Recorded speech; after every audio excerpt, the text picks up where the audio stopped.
mu ngoog merci beaucoup à nos deux partenaires tey Sultan ak Jus Enjoy merci beaucoup aussi à El Hadj Ben Mokhtar mi nga xamante ne moom la ñu àndaloon ci suba gi ci li nga xamante ne mooy wàllum l'actualité gi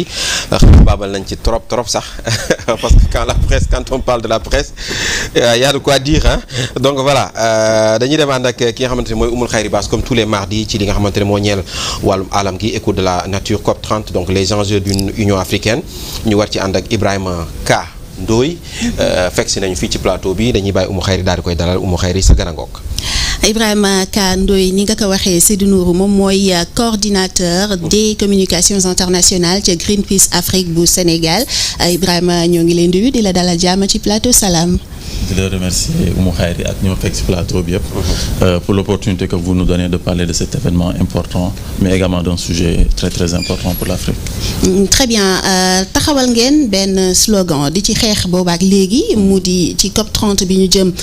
notre voix non voix. entre parenthèses COP 30 mooy 30e. waaw conférence des parties bu Nations Unies ñeel wàllu environnement oui. bu 21 la woon COP 30 COP 21 29 bi yàggul c'est chaque année hein. non man je me souviens COP 21 bi. waaw depuis si woon. ah ok moom nga gën a jàpp je me souviens de COP 21. oui 9 ans romb na ci boobu ak 9 ans comme yow d'habitude day ànd ak coow bu bëri. parce que c'est un événement maintenant diplomatique incontournable. voilà comme bu ñëw day ànd ak ay coow. exactement c'est comme COP 28 bi ni mu bare woon coow ndax présidence bi ki nga xamante ne moom lañ ko dénkoon dafa am compagnie pétrolière bu mag voilà boobu tam bari woon na coow lool maa ngi ko doon wax léegi Ibrahima taxawal ngeen slogan bu nga xamante ne boobaak léegi yéen a ngi koy xeex jëm COP 30 bi nga xamante ne du 10 au 21 novembre bi la war a am atum 2025 yéen a ngi wax notre voix non voix pour wax rek ne Afrique dañoo war a booloo doon benn say ngir bu ñu jëmee ci COP 30 bi groupe de négociation yi lañ fa mën a am mën a doon lu ñuy jariñ fa may tàmbalee ci laaj yi mooy est-ce que intérêt yi mën na doon benn ba ñu war a mën a àndandoo. jërëjëf ci question bu am solo Oumou Khayri dëgg la COP bi pour poser un peu le contexte boo ma ko mayee. oui vas-y dafa nekk COP boo xam ne dafa amoon solo Afrique trop. li tax mu amoon solo Afrique particulièrement ak par rapport ak yeneen COP yi. mooy fi muy amee déjà. Brésil c'est un pays du sud. pays du sud bu ñu koy wax souvent mooy pays yi nga xam ne dañoo nekk en développement. donc problématique pays du sud yëpp donc day daje foofu noonu ci Brésil moo day jiite rek mais pays africains yëpp dañuy topp ci gannaawam donc dañuy bokk benn gis-gis ñu fay waxtaanee lu am solo mooy nañuy sàmmee suñu climat air bi ñuy nooyi suñu dëkkuwaay loolu noonu yëpp na lañ gën a mën a waxtaanee pour sàmm ko mooy nekk waxtaan yi ñu fay amalee donc Afrique tey jii nii taxawaay bi mu ci war a am ñun dañoo wax ne ci biir Greenpeace ak Afrique de manière générale demuñu pour taalal loxo mais dañoo dem pour dëggal suñu bopp wax suñuy bëgg-bëgg Afrique yëpp war ci ànd dëgg la nag question bi comme ni nga laajee ci question bi boo xoolee de manière générale ñoo bokk bëgg-bëgg ak taxawaay bi ñuy am ci COP bi bien que effectivement intérêt yi xaw na divergent booy xool ci li ñu naan pays Afrique subsaharienne yi mooy pays yi nga xam ne par exemple dafa commencé désert Mauritanie bi wàcc ci suuf moo nekk pays yi nga xam ne crise climatique bi daf leen frappé bu baax a baax ba pare tamit ñu am beneen particularité mooy dafa nekk dëkk yoo xam ne dañoo néew doole lool waaye ci biir Afrique nag dañoo war a xam ne am na dëkk yoo xam ne tey jii dañoo am doole Afrique du Sud Maroc les pays du Maghreb généralement Égypte ñoo xam ne tey jii nii seen économie yëpp dafa tënku ci pétrole gaz ainsi de suite Sénégal sax léegi bokk na ci pays ci dëkk yooyu noonu donc ñun tey jii peut-être bu ñuy dem intérêt yi ñuy xeex dina am foo xam ne dañ fa déggoo dina am foo xam ne duñ fa déggoo waaye li am solo mooy priorité générale yi nañ ci déggoo te priorité générale yooyu noonu yaakaar naa tey jii dëkku Afrique yëpp déggoo nañ ci priorité générale yooyu lan la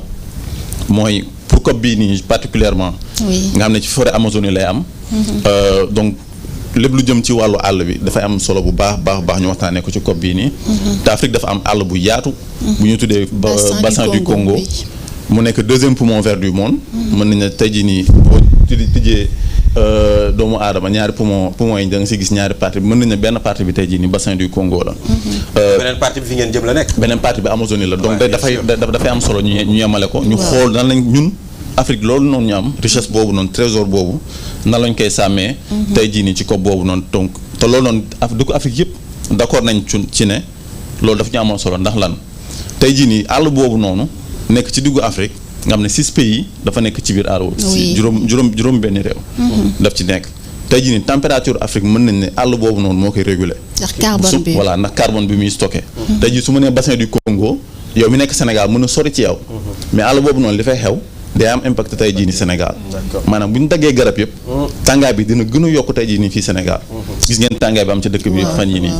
déjà métti na trop si nit ñi imaginer leen tey jii mu war a gën a yokku te li mën a jur loolu noonu dina bokk ci forêt boobu noonu dagg yi ñu fay def ak yooyu noonu yëpp exploitation bi bu gën a yokk mën na am impact taw bi fay wàcc dafa bëri on parle de quasiment 2000 millimètres bu ñu koy xayma mooy presque 2 mètres d'eau boo xam ne mën na yegg ci niveau boo xam ne àll boobu da koy téye imagine leen bu ñu daggee àll boobu noonu ndox boobu yi war a dem ci dëkk yi nu mu war a mel gis nañ Sénégal li ñu amee ak problème inondation toutes les années dafa nekk ak problème yoo xam ne état yi dañu ciy def ay milliards donc loolu mooy dëkk boobu noonu ndax àll boobu noonu da koy téye dañu koy sàmmal en plus aussi animal yi fa nekk di fa dund nga xam ne dañoo bokk tey jii nii si yàlla sàkk ñu war leen toppatoo war leen jox cër également bi ñu am ci àdduna bi donc loolu noonu Afrique yëpp d'accord nañ ne dañ ko war a sàmm donc ñun dañuy dem taxaw dëggal suñu bopp en tant que côté boobu intérêt yi benn la ñu def ñun suñu forêt bassin du Congo bi ñoo ko war a sàmmal suñu bopp lii lañ ciy xaar lii lañ ci bëgg mën nañ ci gën a dugg après ci ni ñu war a taxawee communauté yeeg yooyu noonu exactement deuxième bi nga xam ne déggoo nañ ci mooy financement climatique financement climatique boo koy dégg mooy tey jii ñëpp xam nañu Afrique bëriwul ay usines comme États-Unis peut-être Europe ainsi de suite yenn dëkk yi donc ñun li ñuy produire ci carbone di ko sànni ci climat bi bëriwul 4% rek la boo koy xayma Afrique yëpp ni muy toll ci continent 4% kese la mais tey jii nii crise climatique bi ñun la gën a sonal ñun dëkk Afrique yi ñun ñu dëkk Tëngéej peut-être Tëngéej Thiawlène dëkk ci zone côtière yi xam nañ ci dara suñu armée li ñoo gis ndox mi ni mu koy jëlee suñu koñ yi ñoo gis ni mu koy jëlee donc ñoo gis montée d'eau yi pollution plastique bi ñoo ngi koy dund ñun ñëpp ñoo ngi siy gis war nañ ci waxtaan tamit ci lu bëri pollution atmosphérique bi gis ngeen Sénégal de plus en plus day jafe pour nga nooyi ci donc yoonu mooy conséquences yi nga xam ne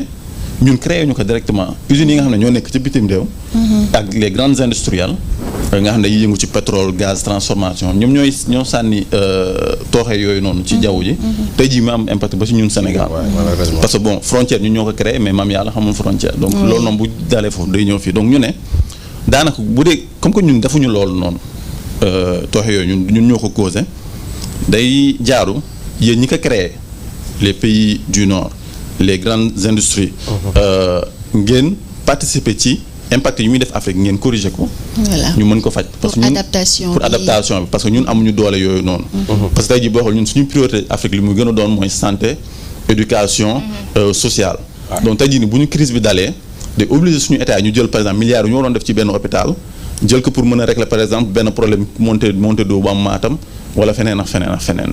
donc loolu moo andi ñu ne ñaanuñu li nga xamante ne dañ ko lu ñu yelloo la. loolu la ñuy laaj mu di perte et dommage. perte et dommage parce que ñun ñoo ko causé yéen a ko causé donc day jaaru ngeen participer parce que boo demee ci restaurant. naan fa toj kaas bi. da ngay fay kaas bi. donc loolu rek la ñuy wax. que ñooñu noonu nga xam ne ñoo créé dommage yooyu noonu tey jii ñu mën a financer Afrique dans ce sens. loolu mooy deuxième point bi nga xam ne déggoo nañ ci. troisième point bi nga xam ne également déggoo nañ ci. dans une certaine mesure foofu noonu peut-être la xaw am ay dina am quelques jiixi jaaxa mooy transition énergétique. oui transition énergétique boo koy dégg mooy ñu jógee ci énergie combustion fossile yi mooy charbon pétrole bi nga xam ne day yàq àdduna bi gaz yeeg yooyu nga xam ne dañuy dégager ay émissions dafay bëri. tey jii ñu mën a dem ci énergie renouvelable yoo xam ne ça dépend ci soleil la dépendre. ci ngelaw maam yàlla bi. éolienne bi hydraulique ndox en tout cas li nga xam ne maam yàlla may nañu ko. moo ngi fii te mën nañ ko exploiter. te du gaañ nature bi ñu mën a sukkandiku ci énergie yooyu noonu. pour mën a éclairer suñu dëkk defar électricité defar industrie ainsi de suite sans pour autant agresser nature bi. léegi transition boobu nag tey jii nii foofu la xeex bu bëri am. parce que am na dëkk yoo xam ne tey jii nii nangu nañ def transition bi vers les énergies renouvelables. Sénégal nekk na dëkk wax ne souvent dañ koy citer en exemple parce que am nañ parc éolien yu bëri. gis nañ projet solaire yu bëri yoo xam ne ñoo ngi koy développé. jéego yi des na. mais Sénégal boo ñu ci doon ay tànk yu am solo boo demee dëkk bu wax ne Kenya par exemple 90% ñoom seen électricité énergie renouvelable la. c'est-à-dire que du ay combustion fossile ñoom ci ndox. ak naaju maam yàlla bi lañ dépendre pour créer électricité te li nga fay seetlu mooy liggéey bi muy créer dafay bëri économie bi day gën a dox ba pare courant bi du fa cher ngeen Sénégal li ñu kaas ci facture ci courant yi fan yi woyofal Sénégal alors que maam yàlla may nañ loo xam ne tey jii nii mën nañ ko utiliser sans pour autant voilà économiquement ça va être plus bénéfique pour le consommateur ainsi de suite donc ñun transition boobu la ñu bëgg mu def parce que jàpp nañ ne pour doomu aadama yi loolu moo leen gën a amal njëriñ. te loolu également moo gën a amal njëriñ jaww ji ak alam bi. alors que bu dee combustion fossile yi ñu utiliser gaz bi muy dégager yooyu noonu yëpp wax naa ko sànq day créer ay problème yu bëri. donc moo tax ñu bëgg def transition boobu noonu pour doomu aadama mën ci gis boppam mais également ñu gën a mën a sàmm suñu alam. booy xool transition boobu ngay wax sax JETP bi 2,5 milliards de dollars jot nañ ko négocier ak les pays partenaires. gannaaw priorité yooyu nga xamante ne ni li ngeen déggoo wax nga ko bassin du Congo ñëpp déggoo nañ ci ne dañu ko war a mu di lu nga xamante ne au moins ñëpp bokk nañ ko di défendre gannaaw loolee yan mooy yeneen priorité yi. waaw priorité yi c'est surtout accès financement bi. accès financement parce que tey jii nii financement bi pour dëkk africain yi jot ci conditions yi leen di tegal dafa bëri trop. déjà pour nga structurer benn projet boo xam ne dafay dem vers les énergies renouvelables ou sur les pertes et dommages xaalis bi mu lay jëlal rek xaalis bi ñu la delloowaatee xaalis boobu noonu après projet boo xoolee du am benn njëriñ ça revient à zéro. donc pays africains yi dafa mel ni que tey jii nga war a structurer benn projet boo xam ne ça va te coûter disons 5 milliards ci francs CFA. yow temps bi nga jël énergie bi ngay dépendre pour structurer projet boobu noonu rek mën na la coûter presque 3 milliards donc ça veut dire que 5 milliards yi nga soxla boo ñëwee boo si génnee loolu nga def ci structuration projet bi rek 2 milliards dootul jariñ dara.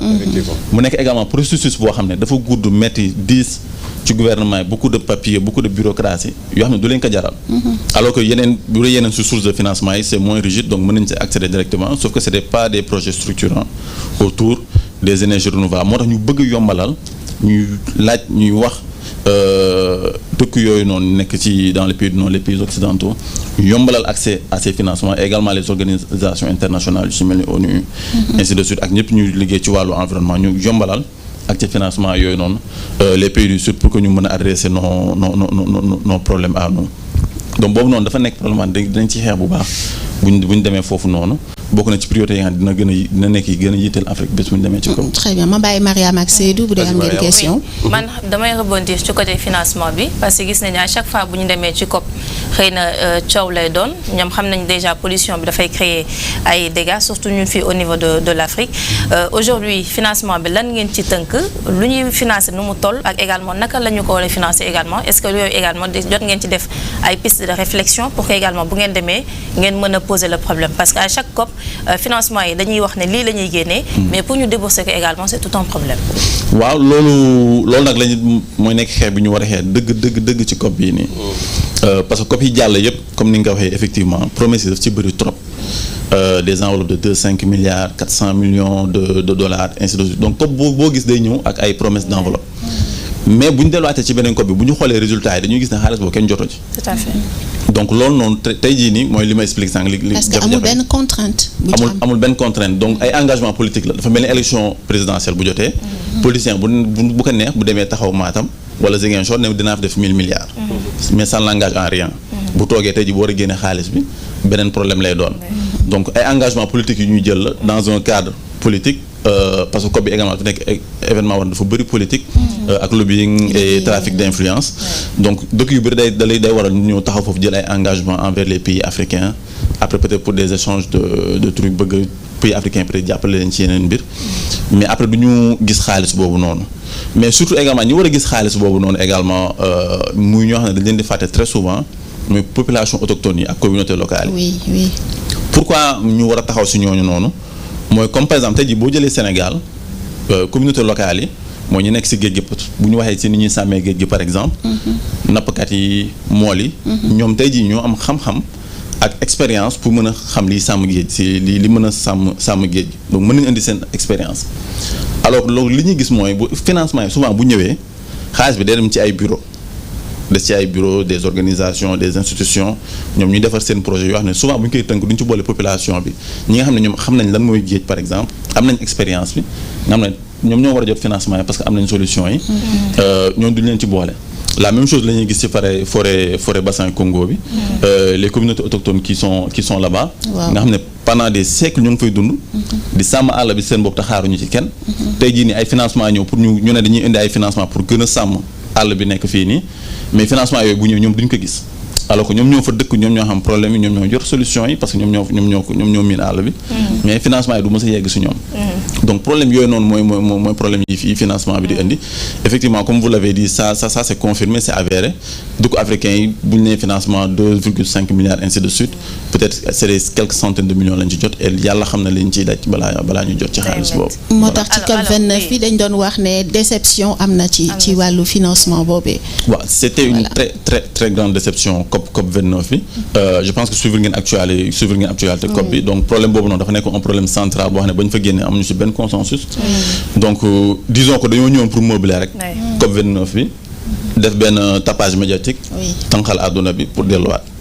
ko boobu noonu lañ ko mënoon jàppee parce que amul benn résultat bu mën a jëmal tey jii li ñu fa doon xeex. alors en 2030 la ñu war a basculer progressivement vers les énergies renouvelables c'est ça. voilà 2030 la ñu ko appoon. vers 2030. vers 2030. voilà vers 2030 mais bu 2030 jotee comme projet yëpp dañuy def benn taxaw seetlu. xool fa lañ ci toll. yan dëkk ñoo nekk di ci avancer parce que gis nañu énergie renouvelable dëkk yu bëri ku nekk moo ngi si teg sa jéego ak ni nga ko mënee ak fi sa doole ak sa vision politique. léegi bu 2030 jotee dañu def benn taxaw seetlu ñu xool ku nekk lan la def ñu indiwaat yeneen plan yu bees yoo xam ne day gën a adapté par rapport aux réalités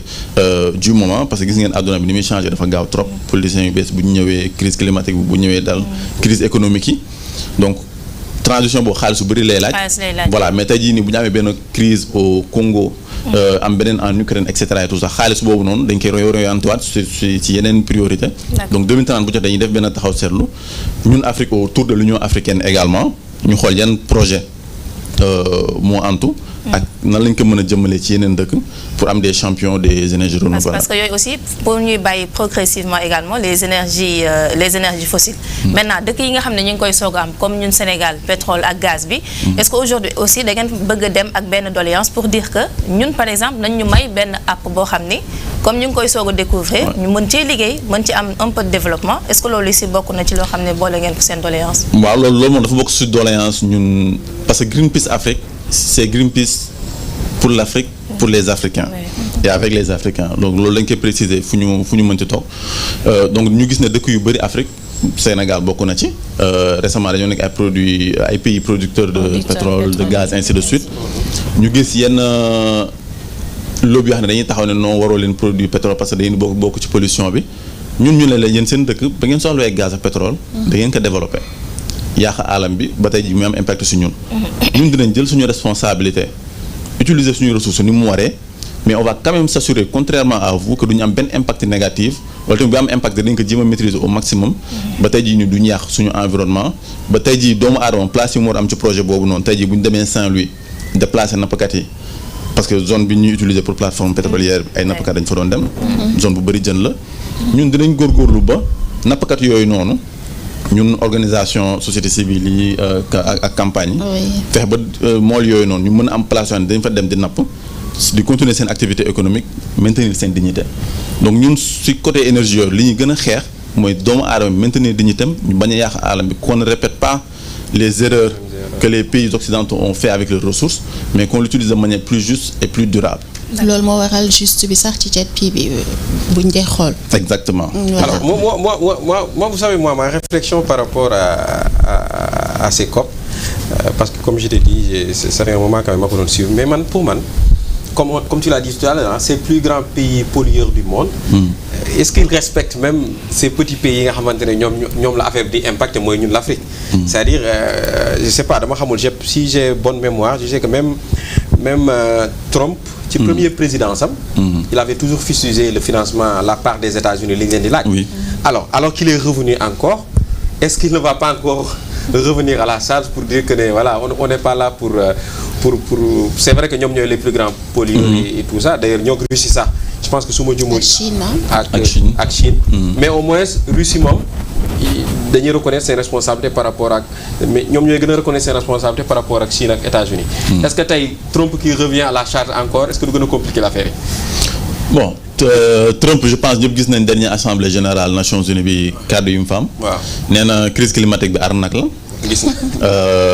bon après c'est Donald Trump on connaît le personnage. C'est un climato-sceptique. Voilà c'est un climato-sceptique. Il l'a montré à maintes reprises. Mais effectivement dafay jaar quand même ñu taxaw def seetlu ci moom. parce que États-Unis dafa nekk dëkk boo xam ne tey jii nii mënuñu xeex crise climatique sans moom. pour 2 raisons parce que c'est un très grand pays pollueur déjà. Deuxièmement source de financement yu bëri ñëpp xam nañ ne foofu lay jógee. donc ñoom bu ñu coupé robinet yi rek. naturellement daa am incidence si ñu bëri. te gis nañ ne COP bii nii tamit ñu jëm. président Trump dafa décider encore que du yónnee benn haut représentant. États-Unis donc du am benn représentant ci COP bi. te États-Unis comme ni ma ko waxee léegi dafa nekk dëkk bu important wax ne xam-xamam xalaatam mais également alal moyens économiques yi dañ koy soxla ci ndaje yooyu donc dina wàññi lu bëri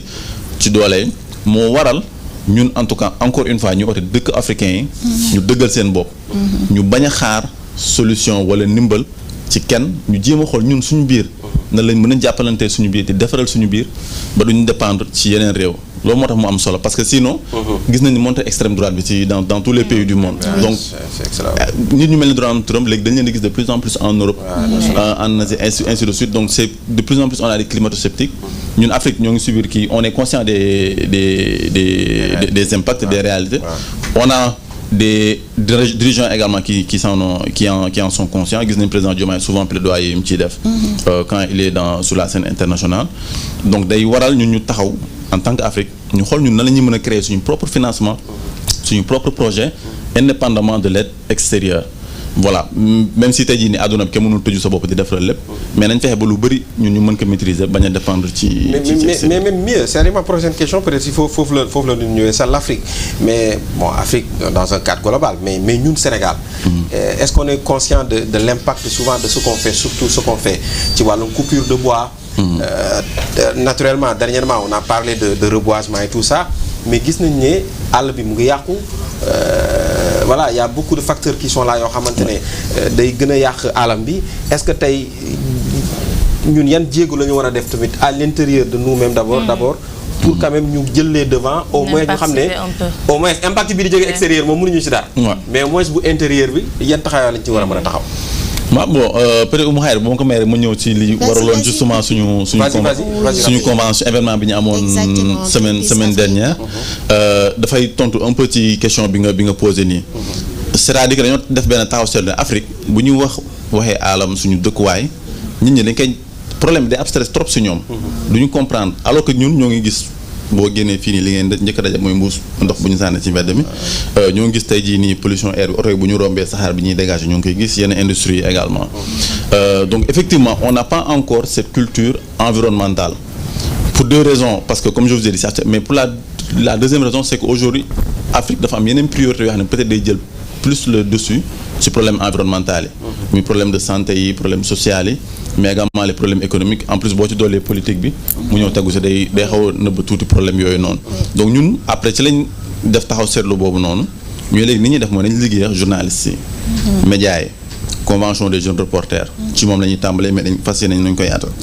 ñu xool nan lañ mën a liggéey ak taskatu xibaar yi ba tey jii ni problème environnemental yi ñu mën nañ gën a jox benn place dans les desks ci médias yi ci journaux yi ba sénégalais lambda bi nga xam ne dafa nekk Fongolemi Ziguinchor à Saint-Louis à Diourbel l'Africain de manière générale mu comprendre de manière très simple et très accessible c'est quoi la crise climatique c'est quoi les défis de l'environnement aujourd'hui au Sénégal mais surtout également ñu mën leen ci sensibiliser parce que tey jii nii kii naan sachet ndoxam sànni si mbedd mi xamul ndox boobu sachet ndox boobu fa lay mujj xamul impact bi muy am ci wér-gu-yaramam moom parce que ndox boobu noonu muy naan sànni ko bu naawee dugg si géej gi wala mbalit yi ñu dem sànni ko si géej gi jën bi lekk ko après ñu napp jën boobu noonu indi ko tegal ko ceebu jënam mën nañu ne Sénégal tey ji ceebu plastique la ñuy lekk ndax plastique bi dafa bëri ci biir ndox bi malheureusement jën yi dañ koy lekk donc day dellu soit te loolu noonu boo ko lekkee scientifique yi wane nañ ne dafay am problème cancer yu bëri yu muy jur tey jii nii donc ñun ñoo ngi def laa ne ñoo ngi lor suñu bopp mais duñ ko xam donc day waral ñu mën leen sensibiliser davantage sur ces problématiques pour que sénégalais bi africain bi de manière générale am sensibilité boobu noonu par rapport à ces sujets. ok c'est important. en tout cas beneen bi mooy je pense qu'il faudra peut-être que ngeen gën a ubbeeku je pense que yéen ñi nekk ci côté environnement bi tamit dafa mel ni yéen a ngi tëju ci seen benn pourtant ñoo ngi yaatal. Mariam, c'est tu sens pas? c'est vrai. Tu sens pas qu'il devrait mieux s'ouvrir? Comme comprendre naa bu baax je pense que benn ñoo ngi yaatal non sérieux parce que am na lu ma ci jot a xam jot koo gis signé nañu benn partenariat ak convention des jeunes reporters la dernière fois comme li mu expliqué loolu bu ko defee affaire yi dina gën a yaatu message yi gën a mën a yegg fi nga xamante ne ni foofu la war a yegg maa ngi koy wax sànq maa ngi naan xam naa du ñàkk dinañu wax un peu ci gannaaw bassin du Congo parce que bu ngeen dem COP 30 fas yéene ngeen def focus ci bassin du Congo waaye nag et les océans dans tout ça Ibrahima est-ce que géej yeneen fànn yi également di ngeen ci am taxawaay. on va terminer. Voilà ñu tënk ci loolu géej gi moom. je pense que Greenpeace en tout cas ci Afrique de l'Ouest. waaw suñ combat bi ñuy def si géej gi. en tout cas ñi siy liggéey ak ñi siy yëngu yëpp xam nañ taxawaay bu am solo bi ñu ci am. et nga baal ma moom doole ci ba tey pour ci question umu bi. parce que ñi nga xam ne souvent ñooy dëkkee ay côté Bargny. côté Jifeer côté Mbao. maanaam ñooñu ñooy subir également impact jëm ci avancée de la mer. est-ce que ñooñu aussi seen ay taxawaay ak souvent problème yi nga xam ne moom la ñuy jànkuwanteel léeg-léeg ay problème digue de protection dañu koy di am. yéen aussi lan moo ci seen rôle parce que loolu à chaque fois également dañu koy di jooy. Bon pour tontu ko tënk réponse ñun tey jii suñu liggéey si géej gi dafa am peut-être si ñaar ba ñetti fànn yoo xam ne ci la ñuy yëngu mais bi si gën a am doole peut-être dafay nekk ay action de plaidoyer et de renforcement de capacité des communautés parce que ñun Greenpeace taxawaay bi ñu am mooy ñëwuñu pour jàngal nit ñi li ñu war a def dañ koy defandoo ak ñoom ñu jox leen outils ñoom indi ñu yokk seen expérience ñu boole suñuy doole ñu def ko ci wàllu géej gi su ma ci taxawee tey jii suñuy campagne tudd naa sànq pollution plastique mais campagne océan bi tey jii par exemple dañoo nekk di xeex bu baax li ñuy wax tey usine de farine et d'huile de poisson au Sénégal bu nekk campagne bu am solo boo xam ne xeex bu am solo bu ñu amal Sénégal mais également Mauritanie boo xam ne wax nañ ci lu bëri dans les médias li mu doon mooy dafa am ay usines étrangères des intérêts étrangers yoo xam ne dañoo ñu implanter seeni usines ci tefesu géeju Sénégal yi nga xam ne Sénégalais ouest africain première source de protéine am li muy dundee lu njëkk jën la du yàpp du leneen jën la ñuy gën a dundee suñu plat parce que géej gi daf ñu jege ñoom dañuy ñëw napp jën yi ak jën bu mu mënti doon nag ñoom xeebuñu dara napp jën yooyu noonu si ay filet yu ngande yoo xam ne toll na ni Tour Eiffel yenn yi dañuy napp jën yi yóbbu ko seen usine transformé ko def ko farine wala ñu def ko huile jël ko yóbbu ko Asie wala Europe pour dundal ay port yu nekk foofu noonu ay mbaam xuux yu dundal wala yeneen jën ay saumon yu nekk foofu noonu pendant ce temps yow africain bi nekk fii nit doomu aadama bi toog fii nii yow nga manqué jën wala jën bi cher trop doo xam lan moo ko waral gis nañ Sénégal yi ñu doon coow naan jën bi dafa manqué ci géej effectivement loolu noonu daf ko doon waral donc dafa am benn impact économique si sénégalais mu am beneen impact boo xam ne daf ko doon am ci nappkat yi dañ daan dem géej bu ñu indiwaale dara wala bu ñu demee tamit yenn saay ñu daan am clash foofu noonu ay xeex ak bateau yu mag yi nekk foofu noonu ba ñu dem bay jéggi sax frontière ñu leen di jàpp ci Mauritanie coow yu bëri ñu amoon Mauritanie problème boobu noonu usine de farine de poisson yi noonu daf ko waraloon loolu noonu ñu def ci xeex bu baax ba tey ji Mauritanie par exemple ñu am fa ay résultats yu mucc ayib usines yu bëri yu ñu fa tëj Sénégal également tamit am nañ fa résultats yoo xam ne c'est assez satisfaisant mais combat bi arrêté wul te loolu noonu dañ koy def pour justement protéger nos océans parce que bu ñu jëlee am na dëkk yoo xam comme par exemple Chili usines yi foofu la ñu njëkkoon nekk avant ñu ñëw Afrique ñu napp jën yi ba Chili tey jii nii jën amatu fa mën nañ ko wax ba jën yi jeexee Chili ñu jël usine parce que usine yoo xam ne dafa neex a démonter la da ngay démonter teg sa conteneur rek ñëw implanté feneen donc ñu démonter foofu comme xam ne dëkku africain yi dafa manqué structure et suivi rigueur ñëw installé ko si dëkku africain yi nekk di napp suñu jën yi dem ba koy waaj a jeexal pour demaat nekk si yeneen dëkk ñun nag ñu jug taxaw xeexoo ñoom te ba tey ñoo ngi xeexoo ñoom ne ñun li ñu am muy suñu ressources yi ñu si suturlu doo leen ko jël di ko yóbbu érosion côtière bi également ñoo si def bëgg nañ ci def liggéey bu gën a am solo un travail de sensibilisation mais en tout cas ñun Greenpeace lépp lu surtout en Afrique de l'Ouest suñu campagne yu bëri ci géej gi la gën a sukkandiku UNOC bii passé union conférence des Nations Unies sur les océans demoon nañ fa ànd ak ay communautés yoo xam ne Sénégal lañ jógee ak Mauritanie ak ci yeneen réew ñu dem jàkkaarloo dirigeant au monde entier wax leen yan problème lañu am ñu gis fa ay résolution yu am solo yu ñu jël notamment ci traité haute mer bi nga xam ne waxtaanoon nañ ci lu bëri moo xam ne bu ñu demee ba géej gi ba fi mu gën a soree nappi bu foofu léegi dañ koy réglementé parce que boo demee ba si géej gi fu mu gën a soree ci kaw foofu napp bi réglementé wuñu ko ku mu neex rek da nga ñëw teg sa bato jël lu la neex dem donc dana am impact donc léegi ñun xeex nañ ba tey jii nii traité haute mer boobu noonu dina ko gën a sàmm donc Sénégal tey jii nii ñun suñu espace marine bi dinañ ko gën a sàmm gën ko téye te loolu noonu traité boobu noonu moo koy waral Greenpeace moo ci doon xeex ànd ci yeneen réewu Afrique ñu am traité bi normalement war na dugg en vigueur lu yàggul daal. incha allah mu ngoog merci beaucoup Ibrahima je pense que dinañu amaat yeneen jotaay. yu gën a am solo wala sax dans ci jotaay Umu Xayr yi. yi nga xamante ne ñu ngi ko jagleel alam bi. oui comment s'appelle l'émission encore. Ozone bu Mariama ak yoonu naataange. voilà ñu félicité bu baax Seydou ñu félicité bu baax. Greenpeace Afrique ci li nga xamante ne ni mooy liggéey bu am solo bu muy def maa ngi ko koy laaj ci COP bi ñu jëm andi na ci ay leeral yu am solo waaye boo fàttalikoo taxawaay bu ràññeeku lool la ñu am fii Sénégal surtout ci wàllu géej gi bi nga xamee ne nag yenn ci ay accord signé nañu ko te mu doon lu nga xamante ne lu mën a yàq suñu géej gi la ñu félicité leen bu baax ci liggéey bu mucc ayib bi nga xamante ne Greenpeace Afrique ñu ngi koy def rawatina ñu nekkee fii ci Sénégal. voilà depuis des années Greenpeace mu ngi def liggéey bu am solo. voilà ñu ngi leen di séen de loin mais on sent le travail qu'ils sont en train de faire. ñu ngi leen ci féliciter bu baax a baax di leen encourager merci beaucoup Ibrahima. merci à vous et di leen souhaiter plein de succès ci projet yi ngeen jëm ak yëpp ak COP 30 bi nga xamante ne moom lañ jëm on espère tout simplement que y aura des résultats pour l'Afrique surtout quand même. Inch'Allah y aura vraiment des choses vives ñu bàyyi la nga tàggatoo. waaw di leen sant encore une fois di leen gërëm ci invitation bi ak plateforme bi ngeen ñu may parce que ñun lii lañ bëgg suñu problème Afrique ñu mën ci toog entre africains di ko waxtaanee te bañ a xaar kenn di ñëw di ñu jox benn plan d'action di ñu ci war a waxee yooyu noonu donc moo gën a waral tey ji suñ teewaay fii nii donc di leen ci gërëm di leen ñaax également vous les acteurs du média liggéey bi ngeen nekk également di ko ci def te mu am solo di leen gën a encourager ngeen koy continuer Greenpeace Afrique dina nekk seen ginnaaw parce que ñun ak yéen ñoo ne dans le même bateau di encore une fois sénégalais yi surtout ñu gën a respecter suñu environnement ñu gën a wàññi pollution plastique bi ñu jëmbat ay garab ñu respecter géej gi respecter suñu suuf ndax tey jii nii jéyee bu si am ñaanuñu ko yàlla rek su ñun lay dellu si waat. exactement Sénégal ñu bëgg plastique da ngay jënd butéel ndox sax ñu def ko ci plastique. ak may ma mbuus. ak may ma mbuus ne liñ ciy xuloo merci beaucoup Oumul Khayri donc Yoonu Naataange revient Inch'Allah. Les échos de la nature. Les échos de la nature revient la semaine prochaine Inch'Allah. En attendant de te retrouver demain on te souhaite de passer une très très bonne journée. Bonne journée à toi Seydou di ñaanal également kendal jàmm suñu gan Ibrahima Kandoy moom mooy coordinateur des communications internationales ca Greenpeace Afrique jaajëfal ko bu baax ci disponibilité am leeral yi am na solo de le féliciter leen ba ëllëg ndem som na suñu borom inchallah. Inch'Allah rabbi Mariama à toi aussi très bonne journée on se retrouve jeudi. Jeudi inchallah waaw merci beaucoup Seydou. merci di fàttali ne waroon nañ def. une date une histoire mais dañ ko leb ba mais gannaaw ñoo leen ko beral amul benn problème loolu ñoo leen ko jox. Inch'Allah donc on se retrouve jeudi comme tu as dit donc ñu jaajëfal bu baax.